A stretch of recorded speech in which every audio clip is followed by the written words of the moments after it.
Si la música mexicana no estuviera en un lugar tan potente como en el que está, Okay. este disco no hubiera podido ser posible. O sea, sí creo que es una manifestación más de lo bien que está la música y el arte y la industria en México, ¿no? Vamos a comenzar justamente pues platicándome cómo inició este proyecto. Bueno, cuando empezó la estación, Aire Libre, que va a cumplir ya 3 años, cuando empezó el proyecto radiofónico, quisimos hacer un estudio de grabación profesional en la radio, pero un estudio para grabar música. No un estudio radiofónico, pero sí, o sea, un estudio profesional para grabar músicos. Entonces, la idea era que tuviéramos lives y que los músicos se sintieran 100% en confianza de que su sonido iba a ser respetado en las máximas condiciones. Entonces, obviamente, lo más importante pues, es un ingeniero, ¿no? Entonces, yo conocí a Febe, nos hicimos grandes amigos y Febe tomó la batuta de ser el ingeniero jefe, digamos, la batuta en el estudio. Y conforme fuimos aterrizando el balón del estudio en la estación de radio, pensamos que un sueño, ¿no? Pensamos que sería increíble poder editar algún día un disco grabado en el estudio con bandas independientes mexicanas que respetáramos, obviamente, que sintiéramos que están en el edge, digamos, que están en un momento particularmente especial y que fuera una buena muestra de lo que está sucediendo en México. Entonces empezamos con ese sueño y empezamos a grabar bandas. Okay. No sabíamos si iba a ser un disco doble, no sabíamos cuándo iba a salir. Empezamos a proponerles a ciertas bandas el proyecto, todas muy interesadas, y empezamos a grabar poco a poco. Y nos tardamos 2 años, o sea, nos tardamos 2 años en tener 16 grabaciones. Entonces sí empezó como un sueño, digamos, que se fue materializando hasta que Febe y yo un día dijimos, oye, tenemos ya 16 bandas grabadas. Bueno, teníamos como 14.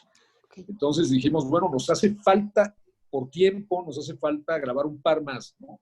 Por otro lado, el proyecto iba agarrando su propio rumbo y su propia personalidad conforme íbamos avanzando en este proceso y crecimiento muy orgánico de la estación, ¿no? También el proyecto fue cambiando primero de ser como nada más bandas independientes a más bien como más que va a ser una escena más underground y poco a poco se fue como medio modificando en la medida de cómo se fueron presentando las bandas en la estación también, porque había muchas bandas que son de fuera de la ciudad y que solamente las teníamos un par de días, que los aprovechábamos justamente para hacer sesión en vivo en la estación y aparte ahí mismo los de bote pronto los pepenábamos y los convencíamos de que colaboraran o les pichamos la idea de sumarse a este proyecto del disco, ¿no?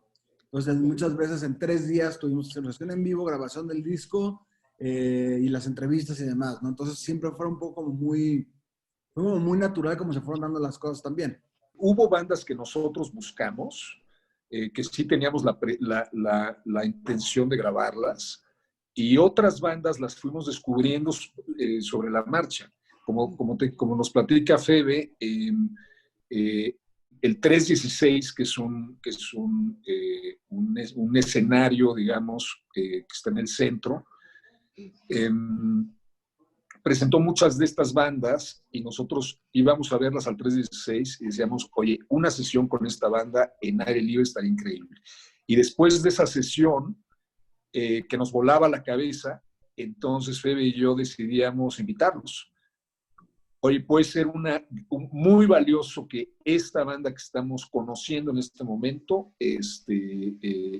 participar en el proyecto. Entonces, y otras, por ejemplo, no sé, Diles que no me maten, es una banda, digamos, de amigos, o sea, están muy cercanos con nosotros. Belafonte, por ejemplo, es una banda que ya llevaba varios años atrás. Digamos que es como la banda más consolidada, digamos, junto con Sonido Gallo Negro. Ajá. Yo creo que son las dos bandas más consolidadas dentro del dentro de la, no me gusta decir underground, sino me gusta más bien decir bandas independientes, ¿no? Sí son bandas que sí representan, digamos, el rock independiente de México, ¿no?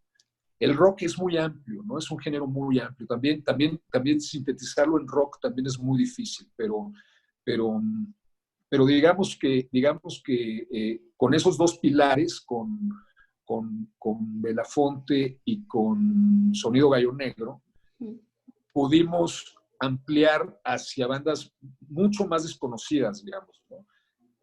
Como, no sé, por ejemplo, Diles que no me maten, que están aquí, creo que fue la primera grabación. Ya después sacaron un álbum que está increíble, se llama Edificio, que es un álbum bellísimo, pero esta fue la primera grabación que ellos hicieron, ¿no, Fede? O sea, y de hecho es el primer track que tienen en vinil.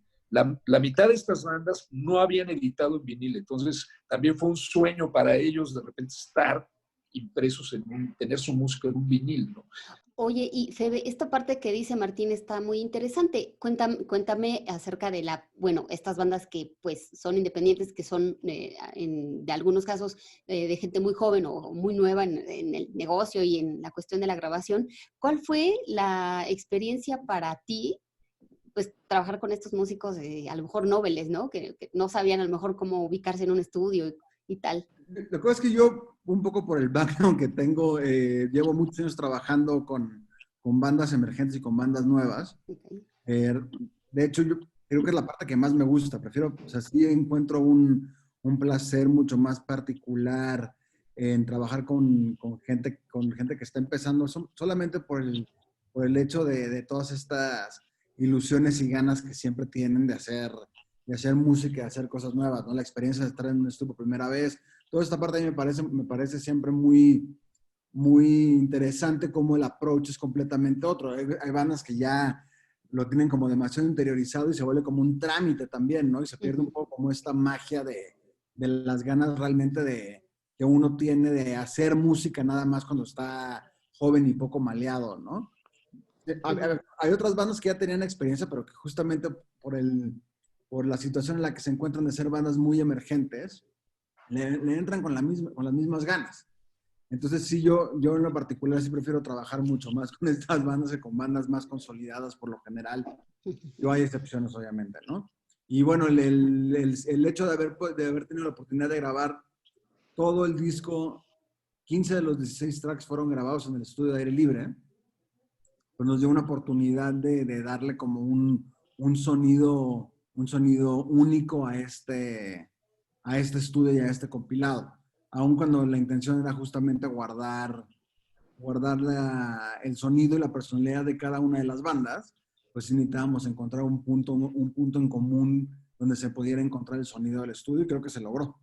¿Cómo encontrar ese sonido? Porque seguramente te enfrentaste a bandas de muy diversos estilos, ¿no? Y como bien dice Martín, el rock no es uno, o sea, es un universo y a donde hay fusiones y donde hay muchas influencias, ¿no? Muchos sonidos de distintos tipos.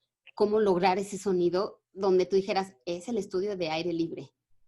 Híjole, es complicado, ¿no? O sea, al final también como la prioridad era sí defender el sonido de cada una de estas bandas, donde sí pudiéramos hacerlo lo más transparente posible en ese sentido. Uh-huh. Creo que lo que más se define o lo que yo encuentro más como un común denominador, sin duda, es el sonido de las baterías.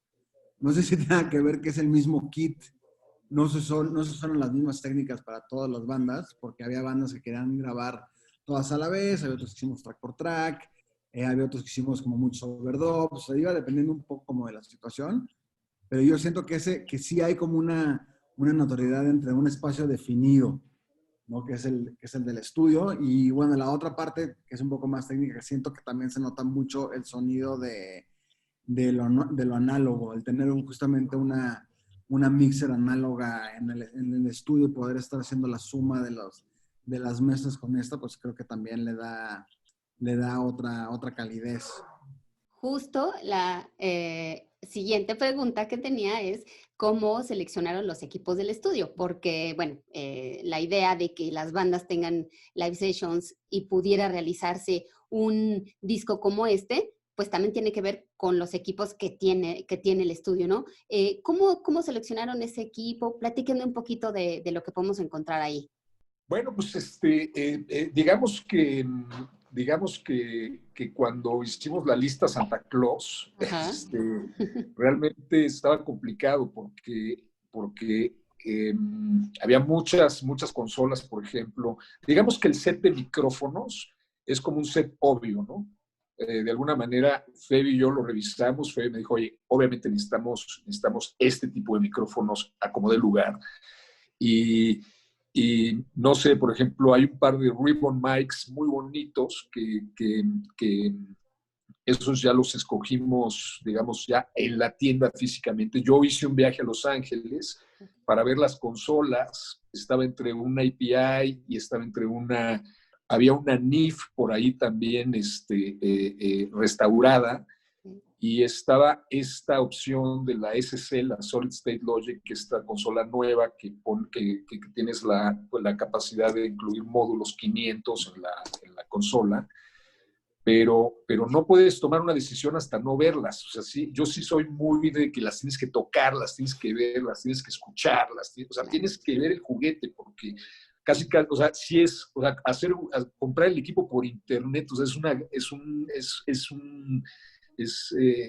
para mí es imposible. O sea, sí tienes que ir a tocarlas, a ver qué onda.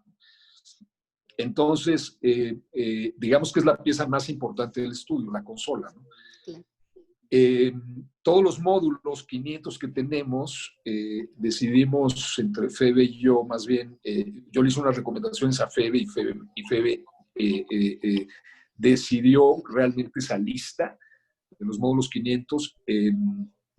Y eso, o sea, casi fue ir a la tienda, ver el equipo, agarrarlo, decidir. Y creo que fue una buena elección. Yo la verdad es que, aunque hemos tenido, como en todos los estudios, problemas, ya sabes, siempre los estudios nuevos tienen de repente ciertos problemas, claro, de adaptación, pero creo que fue un trabajo en conjunto, ¿no, Febe? Creo que lo hicimos en conjunto, y fue mucho de ir al lugar físicamente, a agarrar las cosas y verlas, ¿no? Exacto. Y Febe, entonces entiendo que tú estuviste desde el principio del proyecto en cuanto al estudio, pues, ¿no? O sea, te tocó, sí. ¿De cero está construido el estudio? Digo, esto para un poco hacer contexto, ¿no? De cómo fue que se grabaron las bandas. El estudio lo empezaron desde cero. Sí, de hecho, cuando se construyó la estación, que toda la estación pues, se hizo desde cero también, se asignó un espacio para el estudio de grabación, justamente pensando en que eventualmente este estudio se iba a convertir en el corazón de la estación. Porque al final todo, en un momento, justamente antes del encierro, pues todo empezó a girar en torno a las sesiones en vivo y a todo lo que podíamos hacer con las bandas en directo. Entonces, pues sí, todo el workflow que se armó pensando justamente en las sesiones en vivo como prioridad. Y de ahí, pues claro, ir acomodando o sea, todo el resto del equipo que se escogió, ya pensando ya en grabaciones, pues era mucho más sencillo, ¿no? Todo el tiempo pensando en hacer justamente un híbrido entre el in the box y tener una mixer análoga y poder justamente hacer cuestiones de monitoreos para los músicos, porque también, o sea, aparte de que, claro, una de las cosas básicas es que las bandas escucharan muy, muy bien cuando sonaban en directo, pues la otra prioridad es que los músicos se sientan muy cómodos a la hora de estar tocando en las sesiones, ¿no? Entonces, todo el workflow que hicimos conforme el monitoreo, el sistema de audífonos, bla, bla, pues todo se hizo pensando mucho o principalmente en las sesiones en vivo y cómo lo íbamos a poder adecuar para hacer grabaciones sin ningún problema, ¿no? Exactamente. Mencionaste hace ratito que algunas bandas quisieron grabar todas juntas, otras grabaron por separado. Más o menos, ¿cuánto fue el porcentaje o la cantidad de bandas que hicieron una cosa y otra? Yo creo que fue un 50-50, más o menos. También el estudio, pues hay que considerarlo que es como un estudio de proyecto, ¿no? No es gigantesco el espacio tampoco. Tenemos obviamente limitantes de entradas y salidas, entonces tampoco podríamos hacer una big band, ¿no? Pero hubo algunas bandas de varios integrantes que sí tuvimos oportunidad de hacerlas todos juntos. Por ejemplo, Fermento, que eran 6.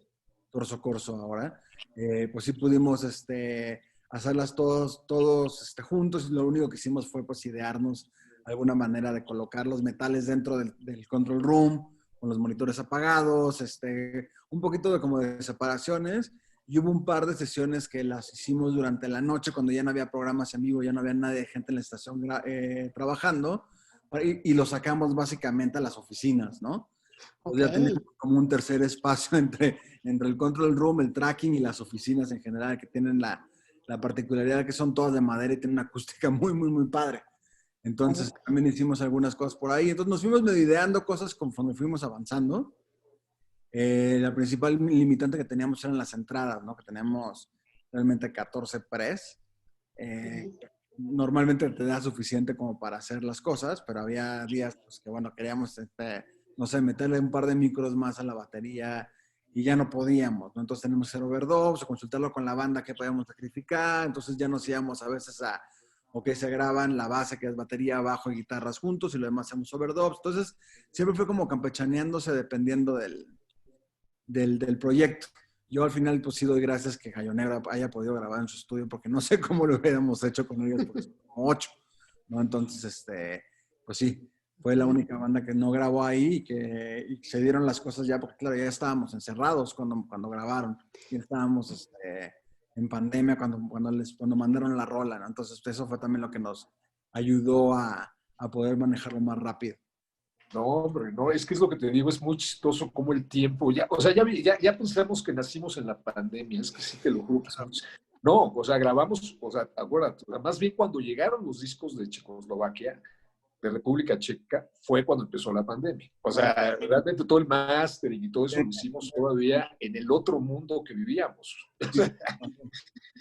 Tienes toda la razón, sí, sí. Oigan, bueno, tardaron un tiempo en grabar a todas las bandas. Me imagino que esto fue pues por cuestiones de, como menciona Febe, ¿no? A lo mejor no son originarios de la Ciudad de México. ¿Cómo se dio esta logística? Porque pues son 16 grupos, ¿no? Obviamente también estaba el trabajo de la estación como tal, ¿no? ¿Cómo se dio esta logística? Como te contábamos, realmente nosotros hemos tenido en la estación como 100 sesiones en vivo, o sea, muchísimas. Entonces, muchas de estas bandas, por ejemplo, los Sgt. Papers, que son de Hermosillo, cuando estaban en México, hicimos una sesión y aprovechamos para grabar la rola. Entonces, generalmente era eso, era invitarlos a hacer una sesión radiofónica y después de esa sesión invitarlos a grabar el track, ¿no? Bueno, ya sabían que tenían que venir con un track inédito. Esa es una cosa importante. Son 16 tracks inéditos que las bandas compusieron específicamente para esta colección. O sea, no son, o sea, son 16 rolas inéditas para la colección. Eso a mí me parece increíble. Pero sí se fue dando orgánicamente. Muchas bandas, las que ya estaban en México, tuvimos más tiempo de producirlo con ellas y de agendar con ellas las fechas, pero las que venían por cuestiones de que venían a tocar a México y aprovechábamos, hacíamos la sesión radiofónica, entonces aprovechábamos para grabar la rola. Entonces, que fue el menor número de los casos. En realidad, la mayoría de ellas viven en México. Aparte, te digo, en 2 años, de repente fue muy intenso. De repente sí, Febe sí grababa no sé, un par de bandas en una semana. Y de repente sí había un mes, por ejemplo, en donde el proyecto entraba con un descanso. O sea, sí fue como muy orgánico. Ya en la parte de mezcla, que también hizo Febe, ¿cómo se integraron las bandas? Porque, bueno, independientemente de que les hayan pedido una canción inédita y todo esto, pues me imagino que muchos de ellos estaban como muy interesados en saber cómo iba a quedar la mezcla, ¿no? ¿Cómo se integraron o casi no? ¿Cómo fue esta parte? Tuvimos mucha chance de trabajar muy de la mano con las bandas que grabaron al principio, sobre todo. como íbamos muy holgados de tiempo en ese sentido, holgados porque no teníamos nada definido en realidad, ¿no? Luego con Minfield en particular, ellos vinieron mucho al estudio porque estaban justamente, bueno, ya están de planta justamente aquí en la ciudad. Pero en realidad el resto de las bandas fue un poco medio de peloteo, de 2, 3 mixes, de medio revisiones así rápidas de, oye, me gusta el concepto general, nomás creo que esta guitarra tiene que ir aquí, ya esos detallitos muy particulares, y de ahí, pues creo que en realidad hubo también como un entendimiento mutuo de cómo tenían que sonar las cosas, ¿no? La mayoría de las canciones ya estaban bastante desarrolladas y era muy natural cómo tenían que acomodarse cada una de las cosas. Y había otras que igual y no tanto, que justamente en esas era donde más nos metimos como a pelotear con las bandas directamente, ¿no? O igual hay otras bandas, por ejemplo, el caso de Super Silver Haze, que ellos, el sonido que buscaron para el compilado no era exactamente el que habían logrado para el EP que acaban de sacar. Entonces también fue como un poquito como una negociación ahí de que ellos, casualmente 2 de ellos trabajaban también ahí colaboraban con la estación seguido, ¿no? Entonces estaban muy por ahí, entonces era mucho más sencillo también agarrarlos en tiempos libres y sentarnos una hora, media hora, 40 minutos a escuchar las mezclas y ir como retocando cosas, ¿no? Pero sí, Okay. poner a 16 bandas de acuerdo fue milagrosamente más sencillo de lo que esperábamos, en todos los sentidos. Como que sí había una cooperación muy amplia por parte de las bandas, entendiendo pues que había que echar esto para adelante, ¿no? Pues lo que pasa es que también pues fueron básicamente 2 años porque se fueron más o menos mezclando como se fueron grabando. Okay. ¿No? Entonces en realidad era de grabábamos una y nos dábamos una semana más o menos para estar mezclando, y cuando ya la teníamos pues la poníamos un poquito como en la congeladora, ¿no? Okay. Y al final pues sí fue escuchar otra vez todo el disco y retocar un par de cosas para tenerlo lo más homogéneo posible. Y ya básicamente, entonces fue un proceso, o sea, no sabría decir cuántas horas nalga nos aventamos ahí sentados, o sea, en el estudio, pero sí fue un proceso de 2 años básicamente, ¿no? Ok, entonces fue, digamos que sobre la marcha, ¿no? De todo el proyecto. Y para la parte de masterización, que la hizo Harris Newman, ¿cómo? Me imagino que ya, no sé, Martín seguramente ya lo conocía, o Febe inclusive, los dos. ¿Cómo fue esta relación? ¿Cómo dijeron, vamos a hacerlo con él? Fue una decisión que tomamos en conjunto con Mike Cloward, que es el director de Devil in the Woods. Él masteriza generalmente todos sus trabajos con Harris. Entonces, cuando nos propuso que él hiciera la masterización, yo sí chequé 2, 3 cosas. Ya nunca había trabajado con él, realmente conocía vagamente su trabajo, pero por ejemplo, el disco del Shirota, que lo masterizó él, logró un sonido increíble, ¿no? Entonces, analizamos bueno, yo vi más o menos su trabajo muy extenso, trabajado con infinidad de músicos y tiene trabajos, la verdad, bellísimos. Entonces me pareció una buena inclusión. Aparte también tuvo mucho que ver la suerte de que tuviera tiempo disponible. Fue muy raro porque en el momento en el que se hizo el proyecto, o sea, un trabajo de 2 años se resolvió en 15 días. O sea, de repente sí hay que masterizar mañana, hay que mandárselo ya, o sea, necesitamos estos 2 mixes que nos faltan, entonces entramos como en una prisa por concretarlo, ¿no?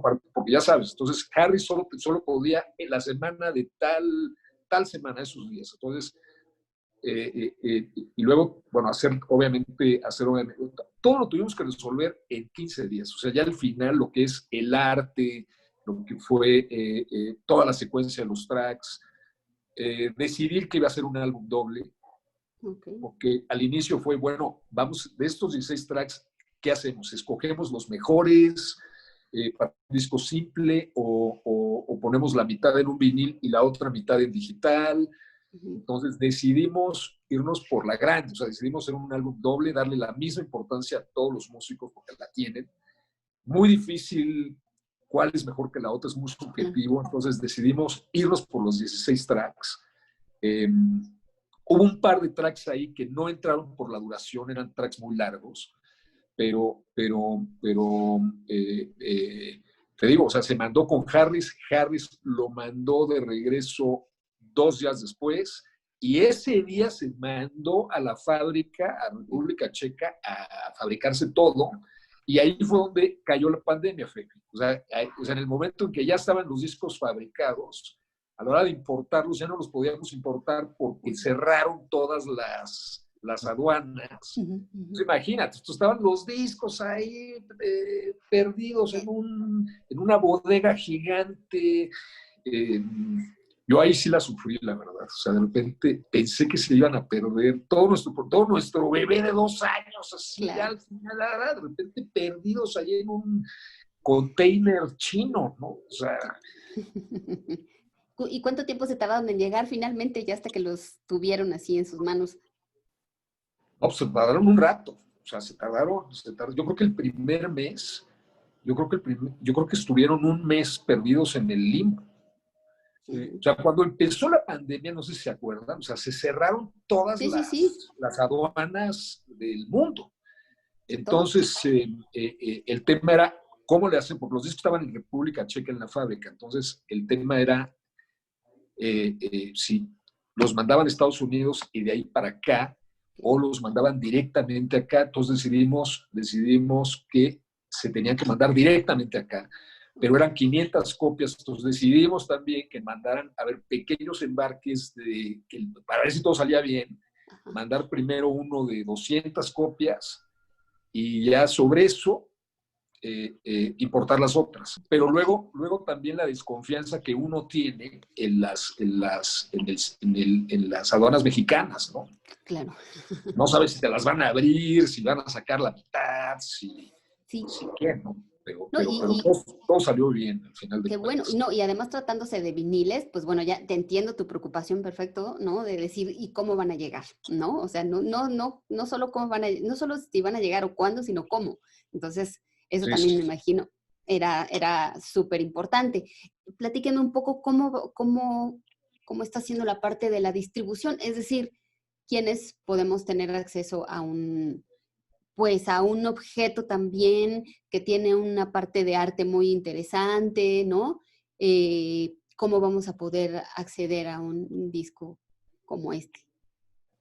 Está en varios lados. El álbum para los interesados en Estados Unidos está en la plataforma de Bandcamp. Ahí lo puedes bajar digital, comprarlo y bajarlo digitalmente o comprar físicamente, porque hay un tiraje que está en las oficinas de Devil in the Woods en Estados Unidos. Luego está distro.com.mx, que ellos tienen el disco físicamente también para distribución en toda la República. Te metes a la página y ellos ya te lo mandan. Y todas las tiendas que están asociadas con el Record Store Day, ¿no, Febe? En México, todas las tiendas independientes, que son una belleza todas, ahí está el disco físicamente también. Entonces puedes ir a la Roma Records y ahí está el disco, o a Salvaje Music Store, ahí también. Todas las que están asociadas con el Record Store Day tienen el disco. Entonces, que es padrísimo, por cierto, es una emoción brutal. O sea, llegar a la tienda y ver el disco es... Yo sí desde chavito soy, o sea, yo sí nací con el objeto en las manos, casi. O sea, claro. Yo sí, mi relación con el vinilo, mi relación con el disco es total desde que nací, siempre. Claro. Entonces, poder estar involucrado en un proyecto así, de físico. Sí, por supuesto. Sí. Es increíble, la verdad. Yo sé. Cabe aclarar que te conozco, Martín, conozco tu trabajo desde que estabas en WFM. Entonces, pues bueno, sí, o sea, exactamente sé la importancia que tiene para ti un disco de vinil. No era yo. Tampoco era yo. Entonces, pues bueno, finalmente, vamos, quisiera que los dos me platicaran, pues, el aprendizaje ¿no? De llegar como a buen puerto en este proyecto tan importante para ustedes. Si lo harían otra vez, no sé, cuéntenme. Bueno, para mí lo más bonito, la verdad, ya ahorita Febe dará su punto de vista, pero para mí lo más bonito fue la colaboración. Eso sí, yo creo que en un México diferente, en un México, el México de antes, cuando había mucha competencia, cuando había mucho celo, etcétera, hubiera sido muy difícil. Sí me di cuenta que México ha cambiado. La verdad es que la disposición humana de las bandas fue brutal. Más allá de que todas grabaron música extraordinaria y que están en el mejor momento de sus carreras, eso también tuvimos mucha suerte en ello. Sí, la disposición humana fue increíble. O sea, cero celos, al contrario, disposición absoluta. Con Febe, por ejemplo, oye, solo puedo grabar, claro, ahí vamos a estar. Y si no fuera, no Febe, si no fuera por esa disposición humana, oye, porque son muchas personas, o sea, son las 16 bandas, aparte la complejidad de estar grabando en la estación de radio, aparte, luego ya entró al juego el sello. O sea, muchas personas, si realmente no hubiera una disposición humana, sería muy difícil. O sea, la verdad, yo no sé. Para mí ese es el gran valor de este proyecto, es ese. Porque aparte es un punto en la historia de la música mexicana. O sea, si la música mexicana no estuviera en un lugar tan potente como en el que está, este disco no hubiera podido ser posible. O sea, sí creo que es una manifestación más de lo bien que está la música y el arte y la industria en México, ¿no? Okay. No sé, Fede, tú qué quieras agregar después de mi choro gigante. No, perfecto. Pues, sin duda esta parte de la colaboración es importantísima. A mí me llamó mucho la atención esta como sociedad medio no hablada entre las bandas, que a pesar de todas tener géneros completamente diferentes, tienen como un punto en común que comparten del hecho de ser bandas emergentes, que al final es muy chistoso como en otro momento de la historia de la música en este país ni siquiera se hubieran conocido, a lo mejor hubieran pertenecido como a escenas completamente diferentes, y esto ahora hace que todos se ubiquen perfectamente entre ellos, que se respeten mutuamente, que también me parece una cosa increíble, porque sí hay una cuestión donde todos echan porras a todos, que eso jamás había pasado aquí en México, no sé cuándo vuelva a pasar, la verdad, pero sí hay como esta cuestión de echarse la mano los unos a los otros, de echarse por delante, siempre como sabiendo muy bien que todos pertenecen a esta escena emergente del país, ¿no? Por ese lado, esa parte me encantó. Y la otra cosa que me parece muy, muy interesante es el tener la oportunidad de hacer básicamente una radiografía de dónde está parada esa escena en este momento, ¿no? Poder haberlo documentado y documentarlo de esta manera, que no solamente es documentarlo, sino hacerlo un producto de muchísima calidad, pues creo que nos deja muy bien parados a todos los que estamos involucrados, ¿no? Que justamente ahorita haciendo cuentas mentales, estás hablando de arriba de 80 personas las involucradas en este proyecto. O sea, por lo menos 80. Entre los miembros de las bandas, los management, los que tienen, diseñadores, cadena de mastering, todo esto, pues estamos haciendo casi las 100 personas, yo creo. Entonces, pues sí es un proyecto que involucró mucha gente, muchas horas, ahora sí que sangre, sudor y esfuerzo ahí metido, y que lo vemos ahora ya materializado, y es una cosa bastante gratificante. Claro, por supuesto. No creo que haya una sola persona, incluyendo las bandas, que estén conforme con el resultado final del proyecto. Claro, claro, me imagino. Y la verdad que platicándolo ya un poquito más, digo, leí la información que me mandó Malfi, se me hizo muy interesante, ¿no? Estando ustedes implicados. Pero bueno, ya escuchándolos, ya tengo una idea mucho más certera. Y bueno, pues creo que es algo que la gente tiene que escuchar, porque muchas veces, pues lamentablemente nos quedamos como con lo encimita que está pasando, ¿no? Entonces, creo que siempre hay como que buscar más allá de lo que pues se encuentra uno así en la superficie, e ir un poquito más profundamente, ¿no?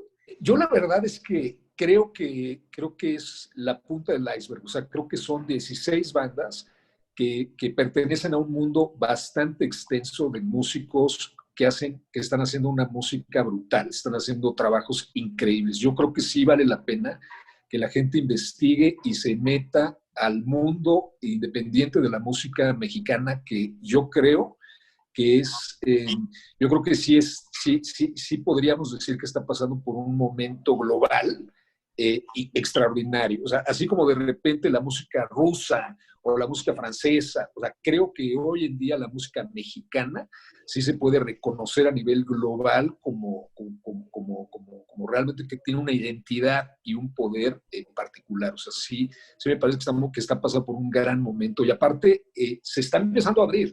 O sea, te digo, es la punta del iceberg. O sea, sí creo que vienen momentos muy, muy, muy ricos y nos esperan álbums brutales de 1000 bandas que hay allá afuera, ¿no?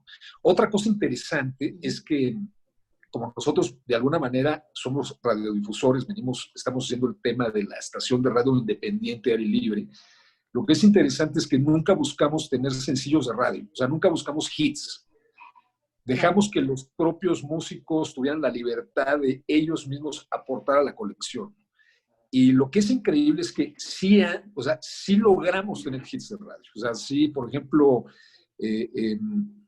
regreso otra vez a Belafonte Sensacional, ¿no? Como ejemplo, creo que es un hit de radio, radial así, brutal. O sea, que podría tocarla cualquier estación de radio del planeta. Entonces, ese fue también otro gran logro, ¿no? Que el destino y la magia nos llevó a lograr tener pequeños tesoros dentro de la colección. Son 16 tesoros, pero sí hay hits radiofónicos, que si lo hubiéramos pensado desde el inicio, Fede, si realmente hubiera sido una norma para el proyecto, se hubiera complicado muchísimo. O sea, jamás lo hubiéramos logrado.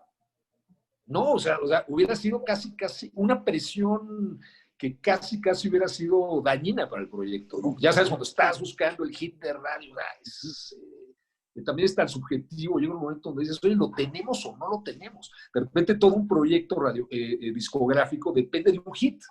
Claro. Hay discos que no salen porque no tienen el hit, ¿no? Entonces, creo que aquí tenemos varios. Sí. Contamos con esa suerte. Sí. No, y además la parte de...